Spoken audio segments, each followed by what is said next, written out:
Hi, this presentation is going to walk through advanced web forms. My name is Jake Rockwitz. I'm known as Jay Rockwitz on the web. I'm a Drupal developer and software architect. I built and maintain the Webform module for Drupal 8. So building advanced web forms requires leveraging hooks, understanding plugins, building render arrays, and writing tests. And I really want to go into some web form basics. The Webform module is a powerful and flexible open source form builder and submission manager for Drupal 8. It provides all the features expected from an enterprise proprietary form builder combined with the flexibility and openness of Drupal. And the flexibility and openness of Drupal is what we're really exploring with advanced web forms. How can you customize it, the extensibility? The use case for the Webform module is, you build a form, publish that form on the site, collect form submissions, send out confirmation emails, review those results, and distribute them as a CSV or a remote post. It really comes down to these three concepts: build, collect, and distribute. I'm just going to walk through the user experience of the Webform module and try to touch upon these. It's a clean install. And what I like to do for the demo is show the contact form, very simple contact form, and add a Your Company field to it. So if I click Add Element and I select Text Field, I'm going to add a company. Oops, spelled it wrong, company. I'm going to collapse everything. We don't need to go through all these little features. I'm going to hit Save and add it. And then we can go view it. You can see companies added. And there's a little mistake where it should be Your Company required. So what I like to do is show you how you can get into the source mode behind the web form. So this is YAML that you can edit, and it's the entire form. And I'm going to change the labeling. And I'm going to make a copy required. Hit Save. I'm going to go over to the Test tab. It just populates the form so we can get a quick test submission. You can see Your Company's right there. Hit Send. Just showed you the whole building aspect. So we've built the form, and now we've collected a submission. And I kind of want to review that submission with you. So let's go over to results. There's that single submission. And click in and look over the submission. There's the information. You can edit it. You can add notes to it. You could resend it. Now, let's explore, after that submission, to download it. You go over to the Results Download tab, and you can get a CSV. For this demo, what I like to do is use the table format. And there's a little checkbox to open this table in the browser, and you can just see the type of table that would be opened up in Excel. And to touch upon what's happening here is there's a lot of settings to adjust. And really, it's a contact form, so emails are sent out.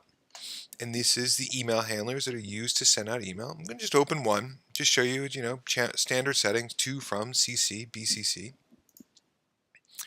So that's a kind of quick end-to-end demo of where you build a form, edit the form, post submission, download the submission. You could see all those things in the test tab. We really did touch upon everything here. So I'm going to move on. I'm going to include resources throughout this deck. These are just articles, videos, and features. I'm not going to explain the resources much to save a little time. You should download the deck and you can click through to the links. So, testing web form submissions. Starting with tests, because I think it always gets thrown to the wayside or left to the end, and I kind of want to make you understand that's important. And my simple definition of tests is they just confirm expectations. Tests just make sure things work the way you expect. A form will load, render, validate, and submit properly. And, the web form tests do these kind of 5 things. They confirm rendering, how the element will be outputted, the markup, how it's processed. So if you set a default value, is that default value going to get included? And then when someone hits submit, validating that. And then ultimately you want to also check the labels and the layout of these elements. And last but not least is access controls, which is always really important to include tests for to confirm that your permissions are working as you would expect. So there's some best practices I want to talk about. It's really worth creating a test module with exported web forms. So web forms are exportable, so you just put your web forms in this test module and you can install it. Then you can write tests for every element and setting. I strongly emphasize that, and you'll see that when I start demoing things, that every single individual element and setting is tested in the web form module. And it helps to establish repeatable testing patterns. If you see a way you're doing things, like for example, there's a helper test-based class to post submissions, makes things a little easier writing tests. Also, organize your tests into groups and subdirectories. And this is really important. Having easy to repeat manual tests is okay. It helps. Even if you can't write an automated test, which I don't do a lot for JavaScript, but I have a quick way to test certain JavaScript so I can just confirm that it works as I would expect. So if someone files a bug, I can get there. Having some tests is always better than no tests. I write tests for everything. Sometimes I don't write complete test suites, but it gives me a starting point. If there's a bug, I'll use that test suite as a starting point and add more tests to it. So the Webform module still uses deprecated simple tests.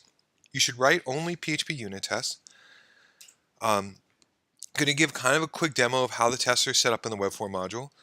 I'm going to start because in the root of the Webform module, there's 217 forms installed. I have all the test modules turned on. So this is my development environment. I have instances of every single feature here. And what I like to do is just show you confirmation.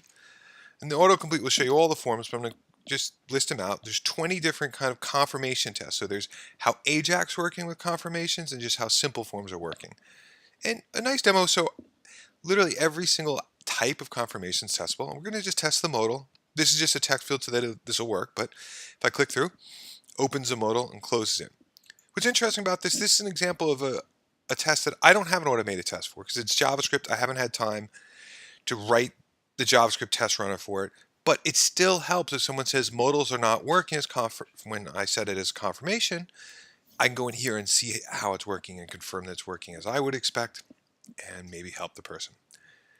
So moving into code, and now this is where we start looking at the back end. I'm going to show you how the tests are organized in the Webform module. So we're using simple tests, so they're in SRC tests, and this is the grouping I kind of started talking about. And for intensive purpose, let's look at elements, and let's look at an email element. And there is a helper where it loads only one of the web forms, and I'm actually going to show it to you. This is the form that's being loaded. And just test the customization of email inputs, where there's a multiple email input where you can enter comma delimited and an email confirm. And you could see it just walks through email multiple. It checks that it renders properly.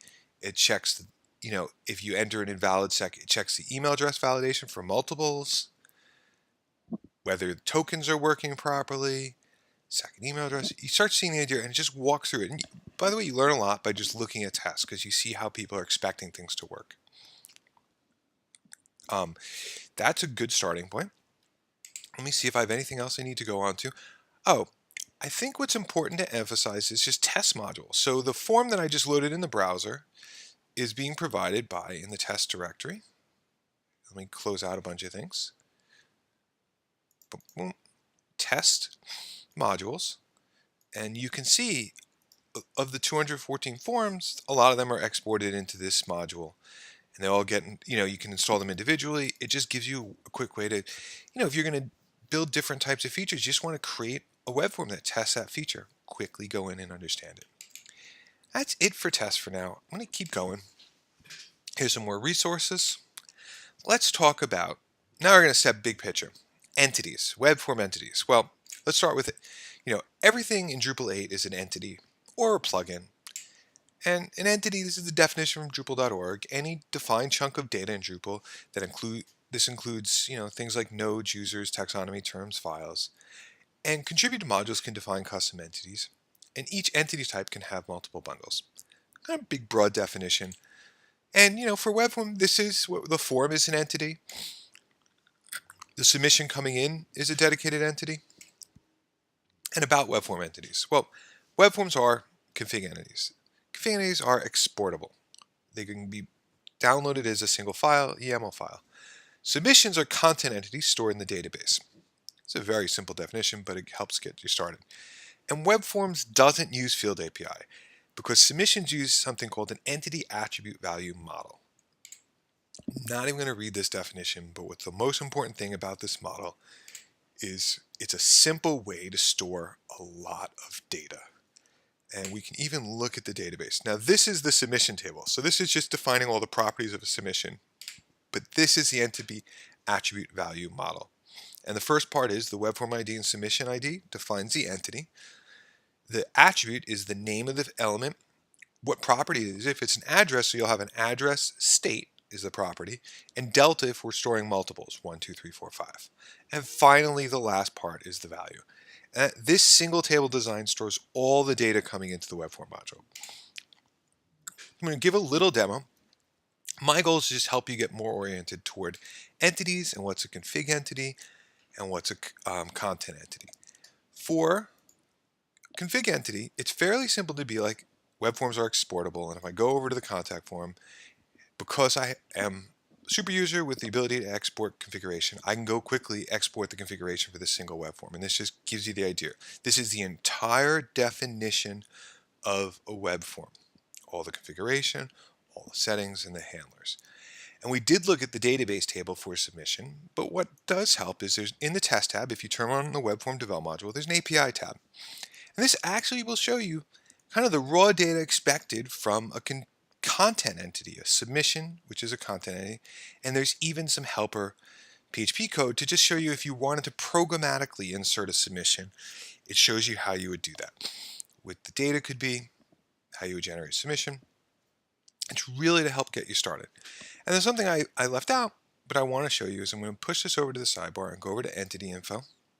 And you can look at all the entities on your site, but if you do a search for Webform, we can see only the Webform entities. The only ones we've talked about right now is Webform and submission, but lots of little things like a list of select menu options is a config entity that's exportable.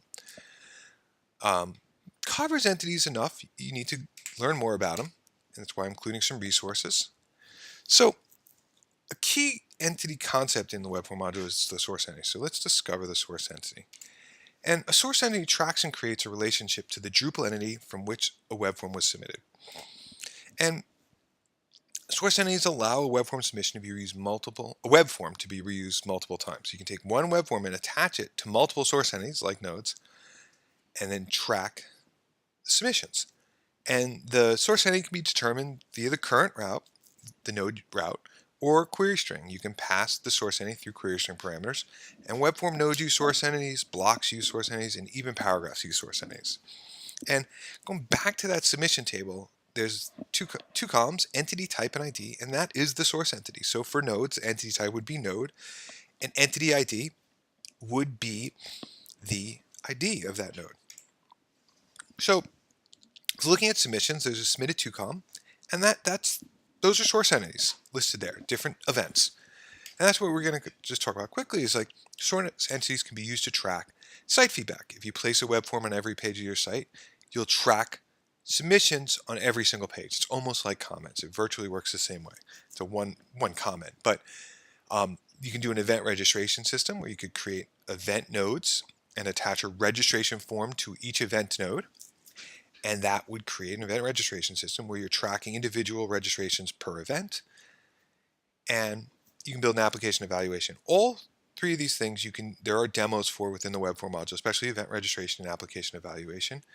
Application evaluation is you have people filling out a form, you get a submission, and then you actually do a web form on the submission, an evaluation of that application. And I can give a demo to walk through some of it. So jumping back up, let's see if we can close this, put this up at the top, go back to Webforms, sorry. You can view all submissions coming in, where they're coming from. We don't have any submitted to, so let's jump to the contact form and create a reference to it. So if I go over to the references tab, this is tracking all the instances of this web form on the site. I'm going to do add node. I'm going to say contact us just to change the title. The form is this is automatically populated, but you can create these and pick the web form you want. I'm not going to go into these little details, but I'm going to hit save. We've created a dedicated instance of this web form associated with this node. I'm going to use the test tab to create submission. Then if I go over to results, what you're going to see, we're on the web form node. You could look at the URL. We're seeing one submission, even though we submitted this once before. And this is only tracking submissions to this node. And if we jump back up to the contact form, you're going to see that there's two results and both submissions, and the submitted to column is now being filled out. This kind of gives you a good overview of how source entities work.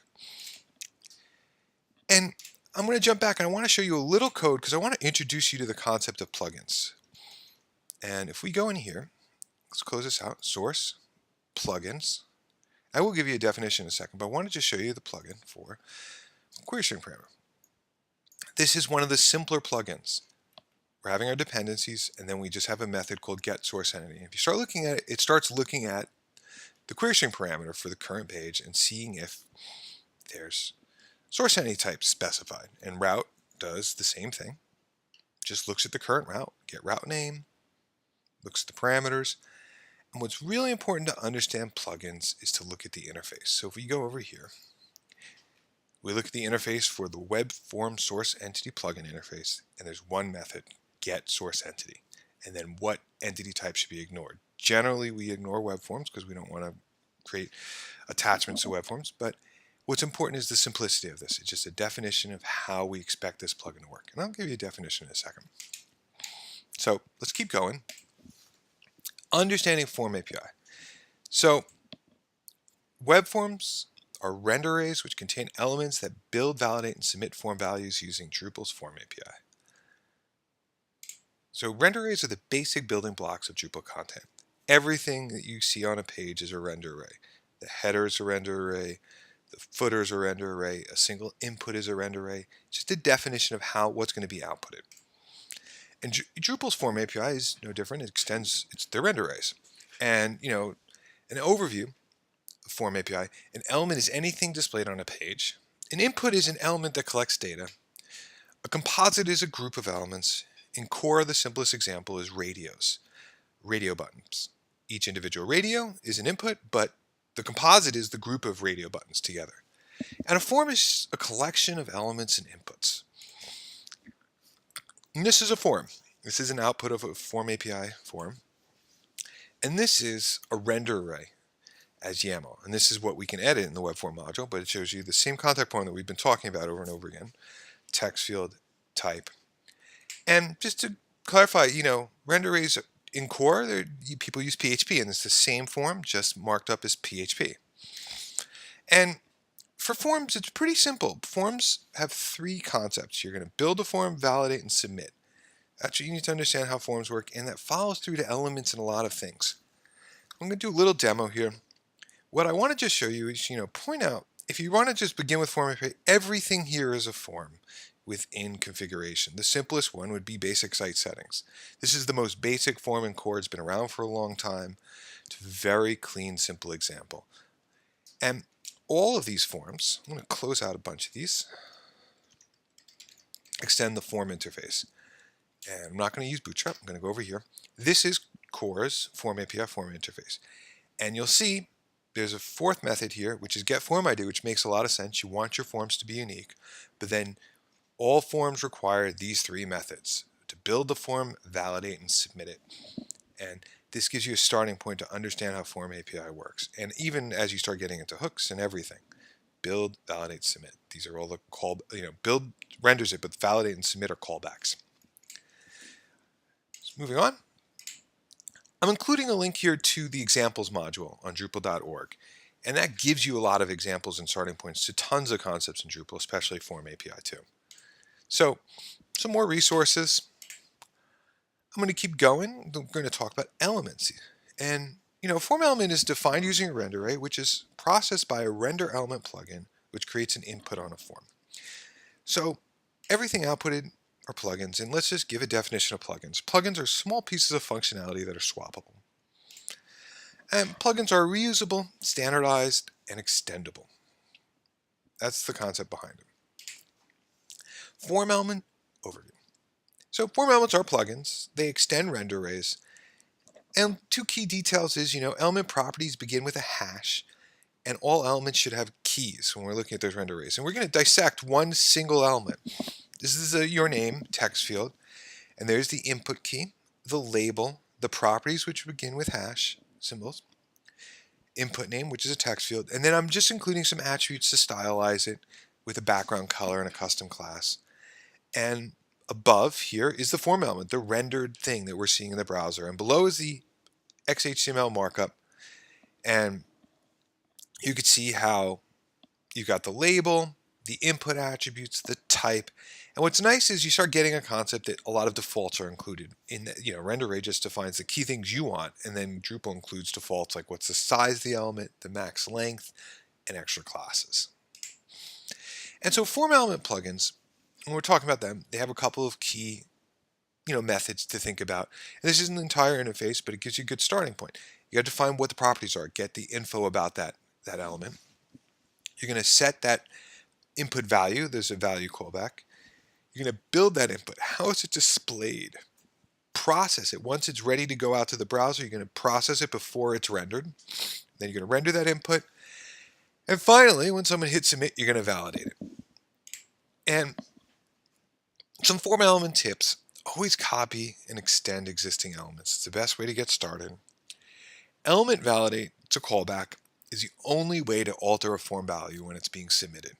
So if you have a composite and you need to do some calculation or aggregation, you need to use the validate callback.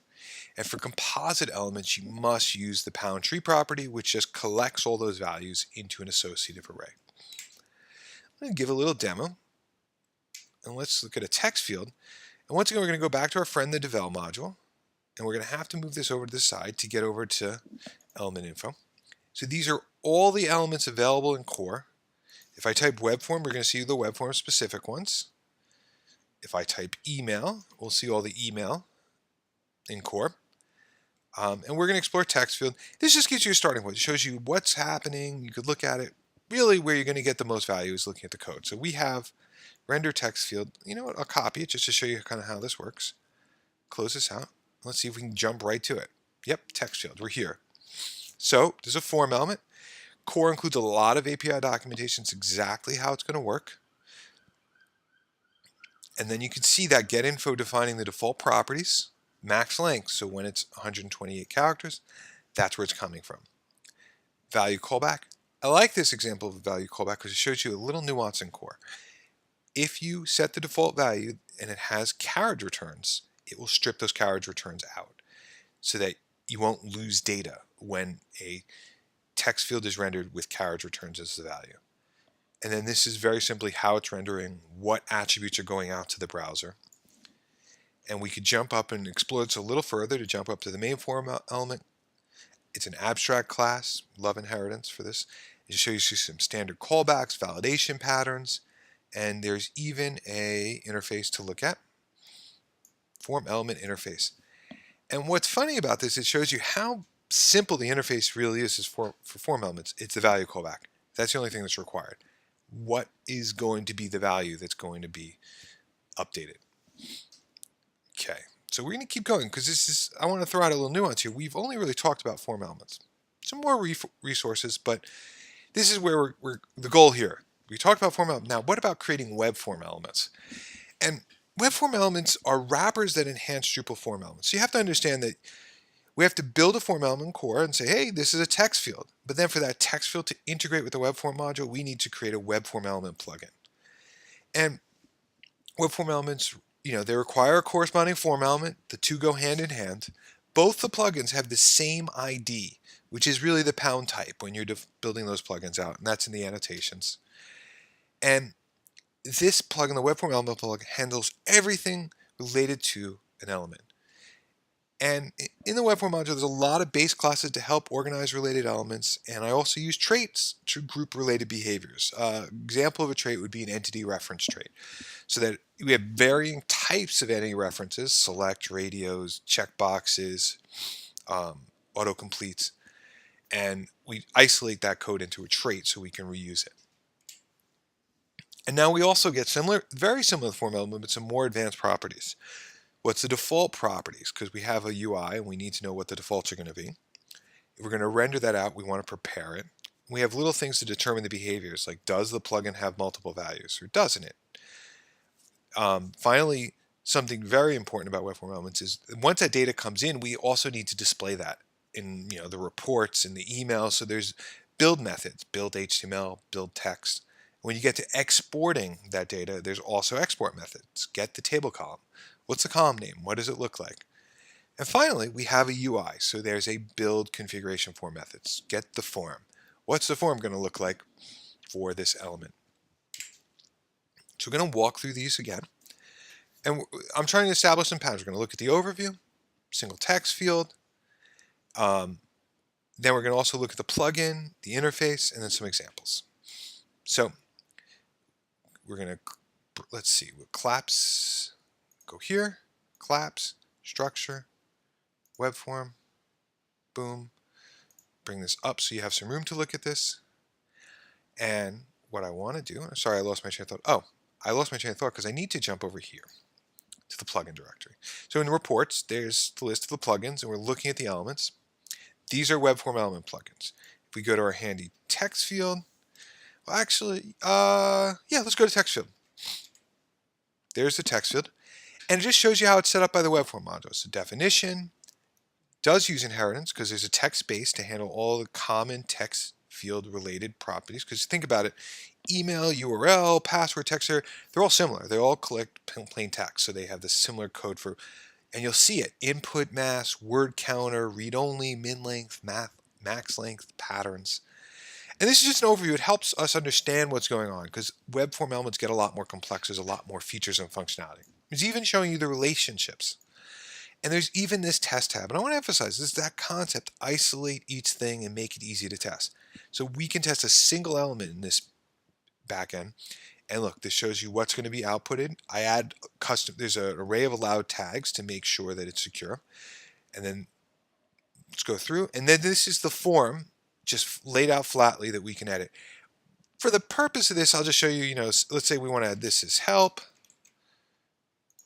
This is, all right, just write description because my typing stinks. And write help. Spelt wrong. And let's test a feature. Okay, placeholder. All misspellings. Input hiding. Oh, I like this one because this will be a good feature to show you. And I hit test. It generates it at the top. And what input hiding does is it hides the value until you click it. And you can see all the other behaviors, and it even shows you what's going at. What's the render rate? This is the render rate to define a text field. Now let's jump to some code. So let's look at a text field. I'll hopefully be able to jump right to it. Text field. And there it is. And you see the extra features are added to the default properties, input masks and counters, whether it supports multiple. And you see it's not a lot. That's why, by the way, that's why there's a lot of inheritance, so that when you get down to a single element, you don't have to define too much. You can rely on the text base, which is pretty massive. You're going to see a lot of code here. Behaviors, the input mask, all the defaults, all the settings. And then when you even go up even higher in the stack to element base, you're going to see huge. This is a gigantic, look at that, 3,000 lines, because it's trying to take care of all the complex logic at a higher level, so when you get down to building your elements, you don't have to think about this stuff. There's even helpers to just check whether the element has a property. Now, when you're defining your elements, you can extend them by looking at the interface. Sorry. Oh, we're getting caught by... Well, we'll just go right over here. It got too busy. Okay. This is the interface. I like to do some grouping in my comments. So these are the property methods: get default, get translatable, look it up. Does it have a property? You're starting to see then the plugin helpers. Is it a lot of questions? Is it a container? Is it root? Is it a composite? Multi-line? Excluded? Included? All these things you can use, or you can keep it really simple. And this is overwhelming. I want to be clear. I'm showing you a lot of stuff, even the rendering stuff. Initialize, prepare, and finalize. And then you have access controls, replace tokens. A lot of these things you don't need to use. And what is really important is, I understand that this was complex, so I created examples. So we go over here, open up the modules directory. There's examples of an element. It walks through, here's a sample config to work with of an element. Here's the element. It's a very basic text field. It's just a form element. It just renders it. Just shows you how to get started. It just renders a plain text field, but you could go and define this any way you want. And then it also gives you a plugin example to work from. And then there's some automated tests. So if you need a custom element, you should copy these as starting points. And there's also an example of a composite element. That's a bunch of fields working together. I think it's important to help you with composites. If I jump over here and I type the word composite, see example composite, it's installed. And it just builds this first name, last name, birthday, and actually even supports a little conditional to help you kind of understand how to set that up. we've just gone through a lot of stuff. Okay, so for creating custom web form elements, definitely create a module, extend and copy an existing form plugin, or copy that module. Build a test web form. Build a web form that's calling that element, that form element, my element, whatever it's called. And once you have that form element working, you define a web form element to get it fully integrated into the web form module. And then test that integration. You can, with that form, make sure it's working. And then finally, write some automated tests to make sure things are going to work as you expect. So we're going to switch gears. We really spent a lot of time talking about building forms and elements. And now we're going to talk about implementing handlers. We're switching gears to someone hitting submit, basically. And Webform handler plugins are used to route submitted data to applications and send email notifications. And these are Webform handlers. In the settings, email is a very common one, but there's ways to, remote post data is also very popular, where you can push data to a CRM, you can schedule an email. There's the action and setting handlers, where you can trigger actions on a submission, like if you want to add notes to it, or settings where you want a custom confirmation message. And yeah, we talked about this. This is an email handler. Very simple. How do you want to send an email? And just an overview, it's, they contain methods that act like hooks. It's really a simple concept when you look at handlers. It's meant to act on a submission. So we get them like form alter, submit form, confirm form, validate form, everything. And then you also can get handlers to react to a submission state. And the state meaning, are you saving a draft? Is it a completed submission? Is it an updated submission? Is it even being deleted? You can have handlers do actions on that. And I like to just add this, and this is in the UI, that all handlers support conditional logic. So you can say only send an email if someone enters this value. And the plugin methods for the Webform handler, configuration. How do we configure it? These are configurable plugins. And then you could have helpers to override settings on the web form. You can alter elements, entity operations like post save. You can even capture when an element is being created on the form and trigger behaviors on that, or when another handler is created. So it's really, a handler literally hooks into the form and is just part of that process. And we're going to walk through them again and follow the same pattern. We're going to explore, let's see, we'll do the demo one is really good. So go over to reports, go to plugins, and go to handlers, and we can just see all the handlers here. And you can see I have a couple of columns here to help kind of some of the properties. What's a categorization? Cardinality is this notion of some handlers should only be applied once to a form. You're only going to display a debug handler one time. Whether they can support conditional logic, does it require data to go into the database? Certain ones absolutely do. That example, one of them, scheduled email handlers, because you need a database to schedule an email. And then whether the results are processed, basically, does the handler save results? Because then that'll help you if you want to disable results. And then who provides it? Now we're going to jump into code. Sorry to pause, but it's hard. It's a lot of stuff. Let's go over and look at some handlers. I'm going to go to the handler directory. There's a lot less. By the way, there's like 72 elements, but there's only 6 handlers. And we could look at, the email handler, where it does all the email logic, and you can look through it. Let's do the debug handler, where it just displays a debug message. That's the really simple one, submit. And we can jump up and remote posts.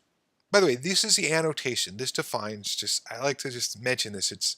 You got to read up on plugins, but defines all little properties about a plugin, and then you can also further define things here.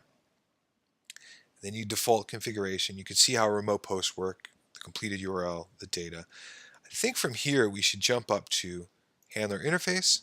And this is really useful to look at, because watch when I scroll. You're going to see most of the methods are for behaviors. This is general, get the web form, get the submission, description, data, supports condition. But then you get down here. Let's keep going. These are all just metadata, like what's the weight. But once we get past, right, this is configuration, calculate dependencies. Now we start getting that's the configuration form. Here's where you start getting into the meat of it. Altering elements, overriding settings, altering the form, ready? Alter the form, build, validate, submit, and even confirm. And then even the submission, you get all the hooks around a submission from Entity API. Pre-create, post-load, pre-delete, All of these are available to you. Keep going on the handler. So let's jump to the example, because what the example Webform handler example module does. Let's get over here. Plugin. We open it up. This is a pretty simple handler. The configuration is you're going to display a message. This shows you how, sample configuration form, display a message to the user, whether you turn on debugging. Debugging for the example handler, let's just see, submit, save. When debugging is turned on, every single one of these methods will be triggered and display a message on the screen saying alter elements has been executed for this handler. It helps you understand how awesome handlers are in terms of where they're in every part of the process of your web form once they're attached to it. And you can see it's tracking the post save, everything. And these are all the methods available to you. So if you copy this, you could look and be like, okay, I need these, I don't need these, and you can remove them. Keep going. So we got handlers, sending submissions, and now the other part of this is getting to download, exporting, distributing this.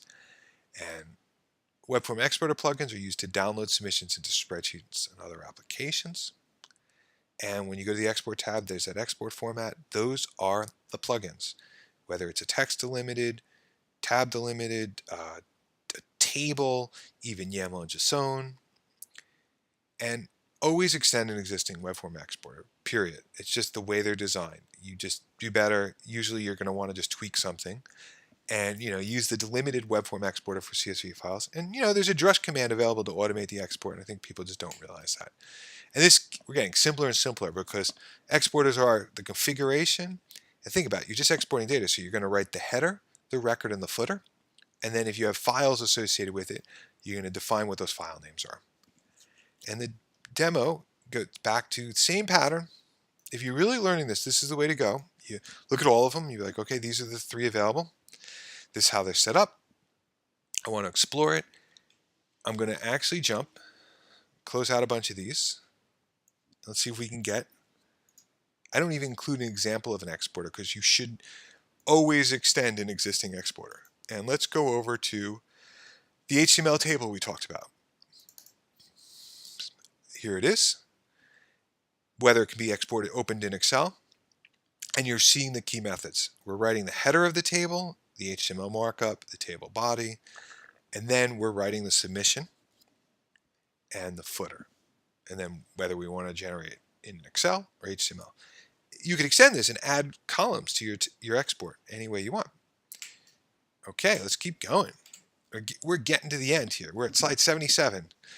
Okay, implementing Webform hooks. I've saved the easiest for last. Hooks are functions that define or alter behaviors. And, Webform and Drupal hooks, handler plugins and hooks are very similar. They both act on things.